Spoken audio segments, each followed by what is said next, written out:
All right, hi everybody, John Meadows here, and I want to talk about how to build a perfect quad sweep. So that's the muscle that sits on the side of your legs, your vastus lateralis, right over here, right there. Now, let me just tell you a few things that come to mind initially. First of all, there's a genetic component to this. So some people just genetically have a little bit bigger quad sweep just due to where their muscles originate and where they attach. There's really nothing you can do about that. So some of this is going to be genetic. That's just the truth. The second part is what I would focus on initially is just building your whole leg.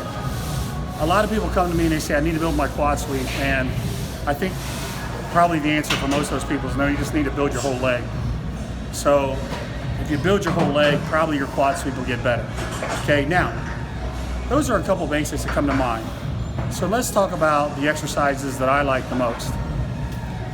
Unfortunately, I don't have anything really fancy for you. There's no miracle exercise that isolates your vastus lateralis and doesn't work the other parts of your leg. What I think works your quad sweep the best are actually probably the things that make your leg the biggest. So you're going to be a little disappointed with how basic these exercises are. The first one, it's just a squat. You know, I built a pretty good quad sweep myself with basically these three exercises I'm going to show you. I just think a squat is great for building your quad sweep. Now, a lot of people talk about foot position. Do you want to be close? Do you want to be wide with your toes out? Some of the self-proclaimed gurus will say that it doesn't matter where your stance is, the muscles will attach around your femur, and basically you're just changing your hip angle and it doesn't really matter.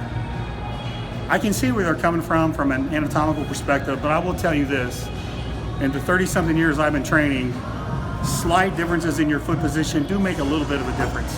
It's not that you're isolating your quad sweep, it's just that you're directing a little bit more stress to your quad sweep. For me personally, I like to go a little wider than shoulder width, and I like to turn my toes out some. Ideally, you like to keep your spine pretty straight up and down, and then really drive right here. So,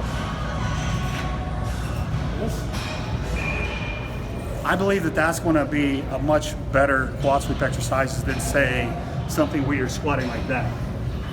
That's going to be a lot more lower back, a lot more glute. So generally speaking, I want a spine that's pretty straight up and down. I want your toes pointed out, and I want you to drive from right here, okay? You can do it with a bar, freeweight bar, or you can even do it in a Smith machine. A Smith machine is nice because it allows you to keep your back straight. So, feet out in front, straight back, driving right here.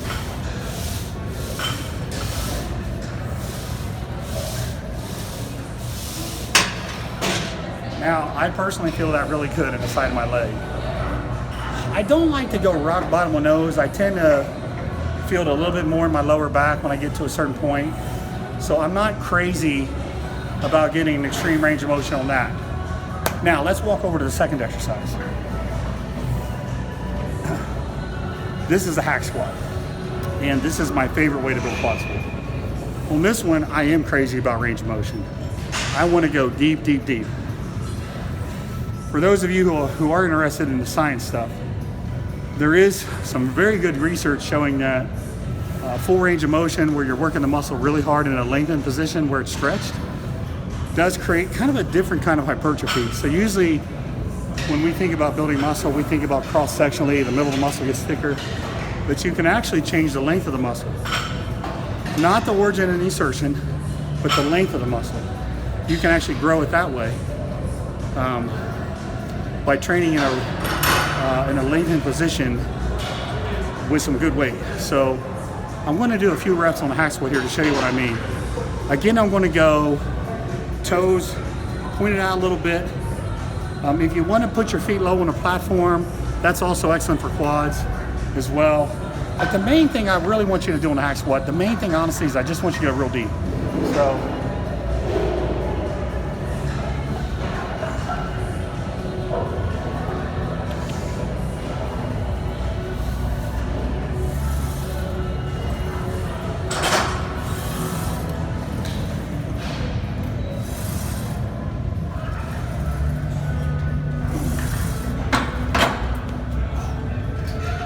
So hopefully you can see the deep range of motion there.